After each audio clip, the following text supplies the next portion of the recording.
আসসালামু আলাইকুম বিয়ার, সবাই কেমন আছেন? লাইভ টুডের ব্লগ থেকে আপনারা সবাইকে স্বাগতম। আশা করি ভালো আছেন। এই তো আপনাদেরকে নিয়ে আজকে একটা নতুন ব্লগ শুরু করলাম। তো 2 দিন তো সংসারে তেমন একটা কোনো কাজ দিতে পারি নাই, অসুস্থ ছিলাম, সবাই তো জানেন। তো আজকে মোটামুটি আটটা একটু সুস্থ হয়েছে।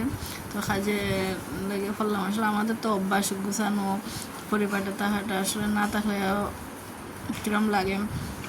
যত যারা পরিবারে থাকেন তারা সবাই বুঝেন, পরিষ্কার পরিচ্ছন্নতাটা কিন্তু অভ্যাসে পরিণত হয়ে যায়। আর না হলে যেমন মনে হয় যে অনেক ময়লা হয়ে গেছে, অনেক দিন ধরে কাজ করি না, একটা বিরক্ত ফিল লাগে। তো 2 দিন তো যাই হোক কোনো কষ্ট মষ্ট করে দিন কাটলো। তো এখন আজকে আবার নতুন করে সংসার কাজ শুরু হলাম। তো আজকে একটা দিনের ব্যস্ততার দিনের মধ্যে গেল। তো রুমগুলো এক এক করে ঝাড়ু দিয়ে মুছবো না, ঝাড়ু দিয়ে নেব। আর মুছা হয়েছে পরশুদিন রুমগুলো, আমার রুমগুলো মুছে নিছে। তো আজকে আর মুছামুছি করবো না, জাস্ট শুধু রুমগুলোকে একটু গুছিয়ে নেব। আর আসলে আজ যেভাবে আমরা সারাদিনের কাজগুলো দেখাই তেমন তো সময় নিয়ে রুমগুলো হয় না, অনেক সময় নিয়ে কাজ করতে হয়। আর এর মাঝে যে বৃষ্টি আসছিল বই পাইছিলাম, আজকে অনেকগুলো কাপড়ও শুকাইতে ভিজাইয়ে রাখছি। ভাবছিলাম যে কীভাবে যে কী করবো। আর ঘুমতে উঠলে দেরি হলে আমার কিন্তু একবারে সময় যে কীভাবে সুতের মতন চলে যায় বুঝেই যায় না। মেয়েকে স্কুলে পাঠিয়ে একটু রুমগুলো গুছিয়ে নিলাম, তারপরে চলে আসলাম আমার ছাদ বাগানে। তো ছাদে এসে আমার বেগুন গাছ থেকে কিছু বেগুন পেরে নেবো। আজকে ভাবলাম আজকে আমার গাছের সব সবজি দিয়ে রান্না করবো। তো বেগুন ফারলাম, কাঁচামরিচও আমার গাছ থেকে পেরে নিলাম, নতুন গাছে কাঁচামরিচ আসছে। আর বৃষ্টির কারণে অনেক গাছগুলো মরে গেছে, নাহলে অনেক আগে আর অনেক মরিচগুলো ধরতো।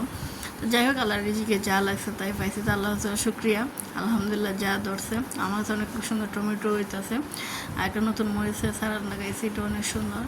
নিচে গেলাম ছোটো ছোটো আমের ফটিগুলো আনতে, আর এগুলো দিয়ে একটা সবজি রান্না করবো। এটা আমার খুব প্রিয়, আমার মেয়েও পছন্দ করে। এটা রাঁধতে একটু ঝামেলা, তারপর খেতে কিন্তু অনেক মজা। এটা কিন্তু আমের খটি যে ছোটো ছোটো এগুলো ছাড়া হয় না। এইদিকে ধনিয়া পাতা নিতে আসি, বেগুন দিয়ে মাছ দিয়ে যেহেতু রান্না করবো তো ধনিয়া পাতা লাগবে। তো এখন সব কিছু নিয়ে এসে বাসায় এগুলো খাটাখাটি শুরু করলাম। তো অনেক সময় আসলে কাটতে কাটতে সময় যেতেছি গিয়া। দিদিকে ভাবলাম মেয়ে তো আবার স্কুল থেকে চলে আসবে টিফিন খাইতে, তো একটা তাড়াহুড়া করে একটা তরকারি আগে রান্না করি। দিয়ে কারেন্টও নাই, যার কারণে কি হতে পারতেছি না, ব্লেন্ডার হতে পারতেছি না। তো আমাদের তো আইপিএসের কারণে তো লাইটিংটা থাকতেছে না, তো অন্ধকার তাহা লাগতো। আমাদের রুমগুলো বেশি একটা আলো দেয় না, জানালা দরজা তেমন একটা খুলেও হয় না, সব কিছু বন্ধই থাকে। আর এগুলো খুললে লাগাইতে অনেক কষ্ট হয়। আর দেখেন বেগুনের ভিতরগুলো কি সুন্দর, বেগুনগুলো আসলে খেতে অনেক স্বাদ হয়েছে। এগুলো তো সার বলতে কিছু লাগাই নেই, শুধু একমাত্র সবজির খোসা আর 2 দিন মনে হয় গোবর দিছি। আবার বেগুন গাছে কিন্তু গোবর দিলে খুব বেশি সুন্দর ফলন হয়। 2 দিনে গোবর দেওয়ার কারণে আমার ফলনটা ভালো হয়েছে আশা করি। গোবর তো পাওয়া সম্ভব না, এটা অনেক কষ্ট হয় পাইতে। তো সবজির খোসাগুলো যে জমা করি এগুলোই দিই।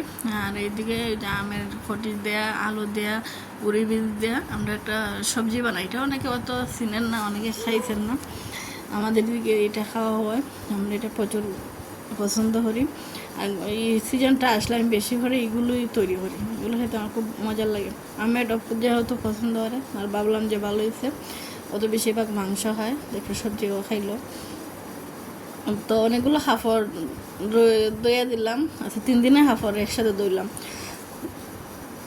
3 দিন ধরে তো কাপড়গুলো জমা করতেছি, ফোড়নের সব কাপড় দেওয়া হয় না।